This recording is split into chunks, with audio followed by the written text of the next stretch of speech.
ಇವತ್ತು ಈ ಜಯಸಿಂಹನ ಜೀವನದಲ್ಲೇ ಮಹತ್ವವಾದ ದಿನ. ನನ್ನ ಪ್ರೀತಿಸುವ ಜನಗಳಿಗೆ, ನನ್ನ ಹೃದಯಕ್ಕೆ ಹತ್ತಿರವಾದವರಿಗೆ ಉತ್ತರ ಕೊಡೋ ದಿನ. ಎಲ್ರಿಗೂ ನಮಸ್ಕಾರ. ಕನ್ನಡ ಕ್ಯಾಮರಾ ಅಫಿಷಿಯಲ್ ಯೂಟ್ಯೂಬ್ ವಾಹಿನಿಯ ಸಮಸ್ತ ಎಲ್ಲ ವೀಕ್ಷಕರಿಗೂ ಮೊದಲಿಗೆ ಆತ್ಮೀಯವಾದಂಥ ಸ್ವಾಗತ. ಈಗಾಗಲೇ ನಿಮಗೆಲ್ಲ ಗೊತ್ತಿದೆ, ಈಗ ಬೆಂಗಳೂರಿನ ಮಾಗಡಿ ರೋಡ್ ಅಂದ ತಕ್ಷಣ ಮೊದಲು ನೆನಪಾಗುವಂಥದ್ದು ಪ್ರಸನ್ನ ಥಿಯೇಟ್ರು. ಏಪ್ರಿಲ್ 10ನೇ ತಾರೀಕು ಯಾವಾಗ ಬೆಂಗಳೂರಿನ ಮೇಯ್ನ್ ಚಿತ್ರಮಂದಿರದಲ್ಲಿ ಒಂದಾದಂಥ ಪ್ರಸನ್ನ ಥಿಯೇಟ್ರ್ನಲ್ಲಿ 25 ವರ್ಷಗಳ ಹಿಂದೆ ಏನು ಒಂದು ಇತಿಹಾಸವನ್ನು ಸೃಷ್ಟಿ ಮಾಡಿತ್ತು, ಆ ಇತಿಹಾಸ ಮರು ಸೃಷ್ಟಿಯಾಗಲಿಕ್ಕೆ ಸಾಕ್ಷಿಯಾಗಿದ್ದು 2026 ಏಪ್ರಿಲ್ 10ನೇ ತಾರೀಕು. ಯಾವಾಗ ಈ ಒಂದು ದಿನಾಂಕದ ಒಂದು ನಿಗದಿ ಆಯಿತು ಪ್ರೊಡ್ಯೂಸರ್ ಆದಂಥ ಸೂರಪ್ಪ ಬಾಬು ಸರ್ರಿಂದ, ಸೊ ಅಲ್ಲಿಂದ ಶುರುವಾದಂಥ ಕ್ರೇಜ್ ಆ್ಯಕ್ಚುಲ್ ಆಗಿ ಅದಕ್ಕಿಂತ ಮುಂಚೆಯಿಂದನೇ ಆರಂಭ ಆಯಿತು. ಆ ಸಿದ್ಧತೆಯನ್ನು ಮಾಡ್ಕೊಳ್ಳಿಕ್ಕೆ ಈಗ ಏಪ್ರಿಲ್ 10 ಅಂತಂದರೆ ಅದಕ್ಕಿಂತ ಮುಂಚೆನೇ ಎಲ್ಲ ರೀತಿಯ ಪೂರ್ವ ತಯಾರಿಗಳನ್ನು ಮಾಡಿಕೊಂಡು ಸಂಘ ಸಂಸ್ಥೆಗಳು ಮತ್ತು ಅವರ ಫ್ಯಾನ್ಸ್ ಅಸೋಸಿಯೇಷನ್ಸ್ ಆಗಿರ್ಬೋದು, ಎಲ್ಲವೂ ಕೂಡ ಭಾಳ ವಿಜೃಂಭಣೆಯಿಂದ ನೀವು ಭಾನುವಾರ ನೋಡಿರ್ಬೋದು. ಆ ವಿಡಿಯೋಗಳಾಗಿರ್ಬೋದು, ಆ ಕಟ್ಟೌಟಿಗೆ ಹಾಕಿರ್ತಕ್ಕಂಥ ಹಾರಗಳಾಗಿರ್ಬೋದು, ಎಲ್ಲ ಅಭಿಮಾನಿಗಳಿಗೂ ಅವ್ರು ಮಾಡಿದಂಥ ಅನ್ನದಾನ ಆಗಿರ್ಬೋದು, ಸೇವೆ ಆಗಿರ್ಬೋದು, ಎಲ್ಲವೂ ಕೂಡ ಒಂದು ಹಿಸ್ಟ್ರಿ. ಅದು ಇತಿಹಾಸ, ಹಿಸ್ಟ್ರಿ ರಿಪೀಟ್ಸ್ ಅಂತಾರೆ ಈಗ. ಸೊ ಆ ಒಂದು ಸ್ಟೇಟ್ಮೆಂಟ್ಗೆ ಇವೆಲ್ಲವೂ ಕೂಡ ತುಂಬ ಸೂಟೇಬಲ್ ಆದಂಥ ಸಿನಿಮಾಗಳು ಅಂತಂದರೆ ಸೊ ಈ ರೀತಿಯ ಸಿನಿಮಾಗಳು. ಇದ್ರ ಜೊತೆಗೆ ಒಂದು ಖುಷಿಯಾದಂಥ ಸಬ್ಜೆಕ್ಟ್ ಇದೆ, ಅದನ್ನು ಹೇಳಬೇಕು ನಿಮಗೆ. ಅದೇನಪ್ಪ ಅಂತಂದರೆ, ಆಲ್ಮೋಸ್ಟ್ ಈಗ ಮೀಡಿಯಾದವ್ರು ಕೂಡ ಕೇಳಿದ್ರು ಸೂರಪ್ಪ ಬಾಬು ಸರ್, ನಜೋ ಥಿಯೇಟ್ರು ಬೇರೆ ಬೇರೆ ಕಡೆ ಏನಾದರೂ ಪ್ಲ್ಯಾನ್ ಮಾಡಿದ್ರು ಹಾಗೆ ಅಂತಂದ್ಬಿಟ್ಟು. ಅವರು ಪ್ಲ್ಯಾನ್ಸು ಬೇರೆ ಬೇರೆ ಇರ್ತಿದೆ. ಈಗ ಅವರು ತುಂಬ ಚೆನ್ನಾಗಿ ಪ್ಲ್ಯಾನ್ ಮಾಡಿದರು ಸೂರಪ್ಪ ಬಾಬು ಸರ್. ಅಂದರೆ ಎಂಟೈರ್ ಎಲ್ಲ ಅಭಿಮಾನಿಗಳನ್ನು ಸುಮಾರು 90% ಒಂದೇ ಕಡೆ ಸೇರಿಸಬೇಕು ಅಂತಕ್ಕಂಥ ಇಂಟೆನ್ಷನ್ ಇಟ್ಕೊಂಡು, ಇದು ಒಂದು ರೀಸನ್ನು. ಇನ್ನೊಂದು, ಸೊ ಈಗ ಮುಂದೆ ರಿಲೀಸ್ ಆಗ್ತಕ್ಕಂಥ ಸಿನಿಮಾಗಳಿಗೆ ನಮ್ಮ ಕಡೆಯಿಂದ ಯಾವುದೇ ಹೊಡೆತ ಬೀಳಬಾರ್ದು ಅಂತಕ್ಕಂಥ ಹಿನ್ನೆಲೆಯಲ್ಲಿ ಅವರು ಒಂದೇ ಥಿಯೇಟ್ರನ್ನ ಟಾರ್ಗೆಟ್ ಮಾಡಿದರು. ಫಸ್ಟು ಆಲ್ಮೋಸ್ಟು ಎಲ್ಲ ಭಾಗದಿಂದನೂ ಕೂಡ ಅಭಿಮಾನಿಗಳು ಬಂದು ಭಾಳ ವಿಜೃಂಭಣೆಯಿಂದ ಸೆಲೆಬ್ರೇಷನ್ ಮಾಡಿದರು. ಸೆಲೆಬ್ರೇಷನ್ ನಿಂತಿಲ್ಲ, ಅದು ನಿತ್ಯ ನಿರಂತರ ಅಂತಾರಲ್ಲ, ಹರಿಯನಿರ್ದಂಗೆ ಆ ಎಲ್ಲ ವಿಜೃಂಭಣೆ ಅದು ಇನ್ನೂ ಕೂಡ ಹಾಗೆ ಹೋಗ್ತಾ ಇದೆ. ಇದ್ರ ನಡುವೆ ಮತ್ತೊಂದು ಗುಡ್ ನ್ಯೂಸ್ ಏನಪ್ಪ ಅಂತಂದರೆ, ನಾವಾಗಲೇ ಹೇಳಿದಾಗೆ ಈಗ ಥಿಯೇಟ್ರ್ ರೈಸ್ ಆಗ್ತಾ ಇದೆ. ಅವರೇ ಹೇಳಿದಾಗೆ, ಸೊ ಮೊನ್ನೆ ಮೀಡಿಯಾದವ್ರ ಮುಂದೆ ಹೇಳಿದರು ಸೂರಪ್ಪ ಬಾಬು ಸರ್, ಥಿಯೇಟ್ರು ತುಂಬ ಕಡೆ ಕೇಳ್ತಾ ಇದ್ದಾರೆ, ಸೊ ನೆಕ್ಸ್ಟ್ ವೀಕಿಂದ ರೈಸ್ ಮಾಡ್ತೀವಿ ಅಂತ ಅಂದ್ಬಿಟ್ಟು.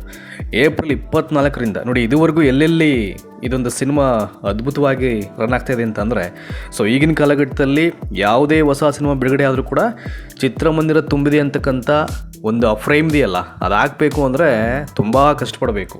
ಅದು ಹಾಕೋದ್ರಲ್ಲಿ 50% ಕ್ರೌಡ್ ಕೂಡ ಇರಲ್ಲ ಇವತ್ತು. ಆ ಸ್ಥಿತಿಯಲ್ಲಿದೆ ಇವತ್ತು ಚಿತ್ರರಂಗ.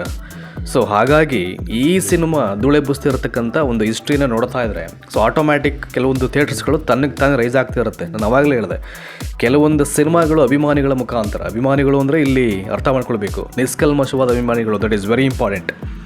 ಹೃದಯ ಶ್ರೀಮಂತ ಇರತಕ್ಕಂಥ ಅಭಿಮಾನಿಗಳು, ಅವ್ರನ್ನ ಹೃದಯದಿಂದ ಇಷ್ಟಪಡ್ತಕ್ಕಂಥ ಅಭಿಮಾನಿಗಳು, ಅದು ಭಾಳ ಪ್ರಮುಖವಾದ ಪಾತ್ರ ವಹಿಸೋದು. ಸೊ ಆ ರೀತಿಯ ಅಭಿಮಾನಿಗಳಿಂದ ಈ ರೀತಿಯ ಚಿತ್ರಗಳು ಇತಿಹಾಸವನ್ನು ತನ್ನಕ್ಕೆ ತಾನೇ ಮರುಸೃಷ್ಟಿ ಮಾಡ್ಕೊಳ್ತಕ್ಕಂಥ ಎಲ್ಲವನ್ನು ಒಂದು ಶಕ್ತಿನ ಪಡ್ಕೊಂಡಿರ್ತವೆ. ಆ ಸಾಲಿನಲ್ಲಿ ಅಗ್ರಸ್ಥಾನ ಈ ರೀತಿಯ ಸಿನಿಮಾಗಳು. ನೋಡಿ, ಈಗಾಗಲೇ ಪ್ರಸನ್ನ ಥಿಯೇಟ್ರ್ನಲ್ಲಿ 5 ಆಟಗಳು ಹೌಸ್ಫುಲ್ ಆಗ್ತಾ ಇದೆ. Every day cinema before already ಎಲ್ಲ ಟಿಕೆಟ್ಸ್ ಸೋಲ್ಡ್ ಔಟ್ ಆಗಿತ್ತು, ಅದೆಲ್ಲ ನೀವು ನೋಡಿದ್ರೆ. ಇನ್ನು ಕೊಳ್ಳೇಗಾಲ ಕೃಷ್ಣದಲ್ಲಿ 4 ಆಟ ನಡೀತಾ ಇದೆ. ಇನ್ನು ಅರಸೀಕೆರೆಯ ರತ್ನ ಥಿಯೇಟ್ರ್ನಲ್ಲಿ 4 ಆಟ, ಭದ್ರಾವತಿಯ ಶಂಕರ್ನಲ್ಲಿ 4 ಆಟ, ಧಾರವಾಡದ ಪದ್ಮದಲ್ಲಿ 4 ಆಟ, ಹಾಗೆಯೇ ಕೊಪ್ಪಳದಲ್ಲಿರ್ತಕ್ಕಂಥ ಶಿವ ಥಿಯೇಟ್ರಲ್ಲಿ 4 ಆಟಗಳು ಎಲ್ಲ ಹೌಸ್ಫುಲ್ ಆಗ್ತಾ ಇದೆ. ಆ್ಯಂಡ್ ಗಂಗಾವತಿಯ ಮೋಹಿದ್ದೀನ್ ಅಂತಕ್ಕಂಥ ಥಿಯೇಟ್ರಲ್ಲಿ ಅಲ್ಲೂ ಕೂಡ ಹೌಸ್ಫುಲ್ ಪ್ರದರ್ಶನ.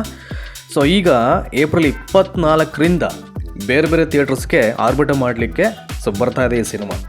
ಮೈಸೂರಿಗೆ ಏನಾದರೂ ಬಂದ್ಬಿಡ್ತು ಅಂತಂದರೆ ನಿಮಗೆಲ್ಲ ಗೊತ್ತಾಯಿದೆ, ಹೇಳಿ ಕೇಳಿ ಮೈಸೂರು ರತ್ನ, ಮೈಸೂರಿಗೊಂದ್ಸಲ ಎಂಟ್ರಿ ಕೊಡ್ತು ಅಂತಂದರೆ ಈ ಸಿನಿಮಾ ಇಲ್ಲಿ ಆ ಒಂದು ಸಂಭ್ರಮ ಸಡಗರ ಯಾವ ರೀತಿ ಆಗುತ್ತೆ ಅಂತ ನಾನು ಓಡಿಸಲು ಹೇಳಲಿಕ್ಕಾಗಲ್ಲ. ಅದನ್ನು ನಾವು ಕಣ್ಣಲ್ಲಿ ತುಂಬಿಕೊಂಡ್ರೆ ಮಾತ್ರ ಒಂದು ಮೈಸೂರಿಗೆ ಹಬ್ಬ ಅದು ಇನ್ನೂ ಅದ್ಭುತವಾಗಿ ಮಾಡಿಬಿಡ್ತಾರೆ. ನೋಡಿ, 24ರಿಂದ ಮೈಸೂರು, ಮಂಡ್ಯ, ಹಾಸನ, ಶಿವಮೊಗ್ಗ, ಚಿಕ್ಕಮಗಳೂರು, ಚಿತ್ರದುರ್ಗ, ದಾವಣಗೆರೆ ಹಾಗೂ ಹುಬ್ಳಿಗಳಲ್ಲಿ ಇದು ಬಿಡುಗಡೆ ಆಗ್ತಾ ಇದೆ ಆಲ್ಮೋಸ್ಟು. ಸೊ ಮೈಸೂರಲ್ಲಿ ನಮಗಿರೋ ಮಾಹಿತಿ ಪ್ರಕಾರ ಗಾಯತ್ರಿ ಥಿಯೇಟ್ರ್ನಲ್ಲಿ ಭಾಳ ಅದ್ದೂರಿ ಥಿಯೇಟ್ರದು.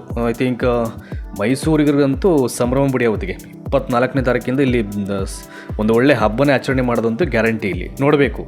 ಸೊ ಪ್ರಸನ್ನ ಥಿಯೇಟ್ರ್ ಹಬ್ಬ ಜೊತೆಗೆ ಇಲ್ಲಿ ಮೈಸೂರಿನ ಗಾಯತ್ರಿ ಥಿಯೇಟ್ರ್ನಲ್ಲಿ ಮತ್ತೊಂದು ಹಬ್ಬ.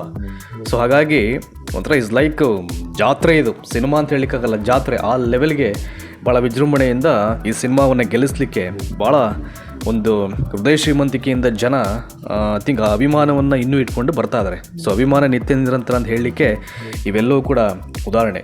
ಸೊ ಇನ್ನು ಕಟ್ಔಟ್ಸ್ಗೆ ಹಾಕಿರ್ತಕ್ಕಂಥ ಆರ್ಗಳನ್ನು ನೋಡ್ತಾ ಇದ್ರೆ ಎವ್ರಿ ಟೈಮ್ ನಾವು ಫೋಟೋಸನ್ನು ಕಲೆಕ್ಟ್ ಮಾಡ್ಕೊಂಡು ಎಡಿಟ್ ಮಾಡ್ತಾ ಇರ್ತೀವಿ. ಎವ್ರಿ ಟೈಮ್ ನೋಡಿದಾಗಲೂ ಕೂಡ ಯೂನಿಕ್ಕಾಗಿ ಏನಾದರೂ ಮಾಡಬೇಕಲ್ಲ, ಒಂದು ಒಳ್ಳೊಳ್ಳೆ ಬ್ಯಾಕ್ಗ್ರೌಂಡ್ ಸ್ಕೋರ್ ಇದಕ್ಕೆ ರಿಮಿಕ್ಸ್ ಮಾಡಬೇಕಲ್ಲ, ಅಥವಾ ಬೇರೆ ರೀತಿ ಎಡಿಟಿಂಗ್ ಮಾಡಬೇಕಲ್ಲ ಅಂತ ಅನ್ನಿಸ್ತಾ ಇರುತ್ತೆ. ಸೊ ಅದೇ ಫೋಟೋಸ್ಗೆ ಯೂನಿಕ್ಕಾಗಿ ಅಂದರೆ ಅದನ್ನು ನೋಡ್ತಾ ಇದ್ದರೆ ಸುಮ್ಮನೆ ನೋಡ್ತಾ ಇರಬೇಕು ಅಂತ ಅನಿಸುತ್ತೆ. ಆ ಲೆವೆಲ್ಗೆ ಆ ರೇಂಜ್ಗೆ ಹಾರಗಳನ್ನು ಹಾಕಿದ್ದಾರೆ. ಸೊ ಏಪ್ರಿಲ್ 24ರಿಂದ ಮತ್ತೊಂದು ಜಾತ್ರೆಗೆ, ಮತ್ತೊಂದು ಹಬ್ಬಕ್ಕೆ, ಮತ್ತೊಂದು ವಿಜೃಂಭಣೆಗೆ ನೀವೆಲ್ಲರೂ ಸಜ್ಜರಾಗಿ ಅಂತ ಹೇಳ್ತಾ ಸದ್ಯಕ್ಕೆ ವಿಡಿಯೋ ಮುಗಿಸ್ತಾ ಇದ್ದೀನಿ.